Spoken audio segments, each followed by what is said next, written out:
नमस्कार मित्रांनो, मी डी कुमार तुमचं पुन्हा एकदा स्वागत करतोय तुमच्या आपल्या यूट्यूब चॅनलवर, ज्याचं नाव आहे फ्री ऑनलाईन एज्युकेशन। आजचा व्हिडिओ बिलकुल मिस करू नका। एकदम सोप्या पद्धतीने तुम्हाला हॅव हॅज हॅडचा वापर करून इंग्रजी कसं बोलता येईल, जास्तीत जास्त वाक्य तुम्ही समाजामध्ये यांचे वापरतात आणि ह्या वाक्यांपासून तुम्ही हजारो वाक्य कशा प्रकारे तयार करणार याची सगळी डिटेल माहिती तुम्हाला 5 मिनिटाच्या आत मी सांगतोय।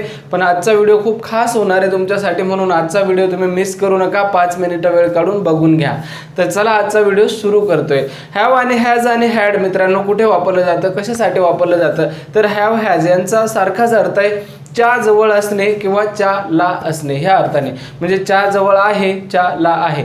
जसं माझ्या जवळ आहे, मला आहे, असं आपण वाक्य बोलतो। मला 2 भाऊ आहेत, मला 1 बहीण आहे, मला आई वडील आहेत, आजी आजोबा आहेत, मला कोण आहे, मला मित्र आहेत, मला काका काकू आहेत, असे खूप सारे वाक्य आपण मला, तुला, तिला, त्याला भाऊ आहे, तिला बहीण आहे, त्याला आई वडील आहेत, त्याला आजी आजोबा आहेत, किंवा त्यांना, तिला, आम्हाला, आपल्याला, अशा प्रकारे ला आहे या अर्थाने वाक्य वापरतो। किंवा काही वेळेस च्या जवळ आहे म्हणजे माझ्या जवळ आहे, जसं माझ्या जवळ पेन आहे, माझ्या जवळ खुर्ची आहे, किंवा माझ्या जवळ एखादी वस्तू आहे, म्हणजे वस्तू आहे किंवा एखादी व्यक्ती आहे हे म्हणण्यासाठी आपण हॅव आणि हॅजचा वापर करतो। म्हणजे ला आहे, च्या जवळ आहे। तुम्ही म्हणाल सर आता च्या जवळ आहे साठी, तर च्या जवळसाठी आपण नियर वापरतो, मग नियर इथे चालणार नाही। यामध्ये हॅव हॅज क्रियापदाचा रोल देखील प्ले करत असतात। म्हणजे यामध्ये आपण अंतर सांगत नाही, जसं माझं घर त्याच्या घराजवळ आहे, आमची शाळा आमच्या घरात जवळ आहे,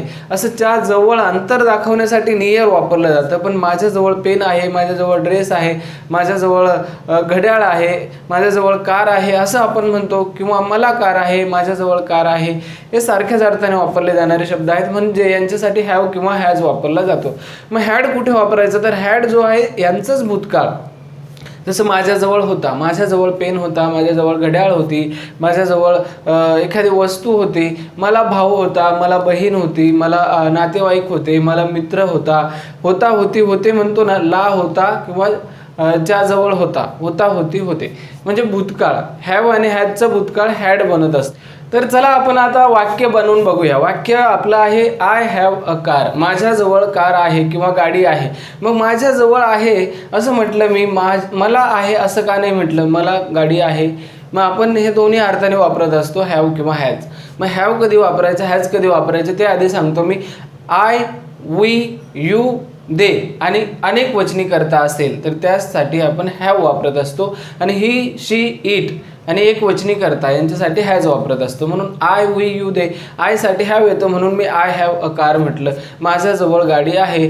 जर आपण म्हटलं आय हॅव अ ब्रदर, मला भाऊ आहे, मग त्यावेळेस माझ्याजवळ भाऊ आहे असं म्हणत नाही, हॅवच वापरला दोन्हीमध्ये, पण ला आहे आणि च्या जवळ आहे ह्या 2 अर्थाने आपण हॅव आणि हॅज वापरत असतो। हॅजचा पण तसाच अर्थ आहे, ही हॅज अ कार। आता यावेळेस आय हॅज नाही येणार, ही, शी, इट यांच्यासाठी आपण काय वापरत असतो, हॅज वापरतो। म्हणून ही हॅज आला, ही हॅज अ कार, अर्थ सारखाच राहील, हीचा अर्थ तो, मग त्याच्याजवळ गाडी आहे। आणि हॅव आलं, I have, I, we, you, they, we have, they have असं चालेल। पण he has, she has, it has किंवा राहुल हॅज, गणेश हॅज असं तुम्हाला हॅव हॅजचा वापर करता येईल। मग माझ्याजवळ गाडी आहे आणि मला भाऊ आहे, या दोन्ही अर्थ हॅव हॅजचेच आहेत दोन्ही वाक्य। म्हणून हॅव वापरा किंवा हॅज वापरा, फक्त त्यांच्यासोबत जो कर्ता आहे तो चेंज होणार आहे। हॅजसाठी वेगळे कर्ते असतात, हॅवसाठी वेगळे करतात। जसं आपण एक वाक्य पूर्ण करून घेऊया आता। आय हॅव अ कार, माझ्याजवळ गाडी आहे, किंवा आय हॅव अ ब्रदर, मला भाऊ आहे। व्यक्ती असेल तर काय वापरायचं, ला वापरायचं, ला भाऊ आहे, ला आहे। आणि जर वस्तू असेल तर कार, गाडी आहे म्हणून च्या जवळ वापरायचं, गाडी, माझ्याजवळ गाडी आहे। मग हे वाक्य नकारार्थी करायचं तर आय डोंट आणि डझंटचा वापर करायचा। म्हणजे आय, वी, यू, दे यांच्यासाठी डोंट वापरायचं, नकारार्थी करायला डोंट हॅव असं करायचं। आणि ही, शी, इट जर असेल तर डज वापरायचं, डज हॅव वापरायचं। मग हॅजचं बी हॅव होऊन जाईल, डज हॅव। समजा ही डझंट नकारार्थी करायचं म्हणून डज वापरून नॉट वापरायचा। He doesn't have a car घेऊ आपण, चला त्याच्याजवळ गाडी नाही, गाडी आहेच आपण नाही केलेले, ही डझंट हॅव। आता हॅज होतं वरती, ही हॅज, तर त्याचा आपण काय केलं, डझंट हॅव करून टाकलं, हॅजचं हॅव झालं. तसंच वरच्या वाक्यात बी हॅवच राहील. जसं I don't have a car, अशा प्रकारे तुम्हाला नकारार्थी करायचं. म्हणजे माझ्याजवळ कार आहे, त्याचं नकारार्थी माझ्याजवळ कार नाही. आणि खालच्या वाक्यात ही हॅज जे वाक्य आहे तर त्याचं बी नकारार्थी करताना he doesn't have a car, अशा प्रकारे त्याच्याजवळ गाडी नाही. हेच वाक्य प्रश्नार्थी करायचं तर डू आणि डज हे आपण आधी वापरायचे आणि करता नंतर वापरायचं. जसं do I have a car, माझ्याजवळ गाडी आहे का, आणि does he have a car, त्याच्याजवळ गाडी आहे. प्रश्नार्थी वाक्य झाले हे. म्हणजे सब्जेक्टच्या आधी डू आणि डज वापरलं हेल्पिंग वर्ब तर प्रश्न तयार होतो. आणि जर वाक्य नकारार्थी करायचे हेच तर डू आणि डजच्या नंतर डोंट आणि डझंट करायचं, काहीच चेंज नाही. मग माझ्याजवळ गाडी नाही का, त्याच्याजवळ गाडी नाही का, असा प्रश्न नकारार्थी होतो. अजून तुम्हाला हॅडचं सांगतो. आता हॅड जे आहे ना, हॅवच्या जागेवर वापरायचं. जसं आपण हॅव वापरलं त्या ठिकाणी, जसं आय हॅड अ कार, माझ्याजवळ गाडी होती. ही हॅड अ कार, त्याच्याजवळ गाडी होती. म्हणजे आहेचं होती करायचं, फक्त भूतकाळ करायचं तर हॅड वापरला जातो.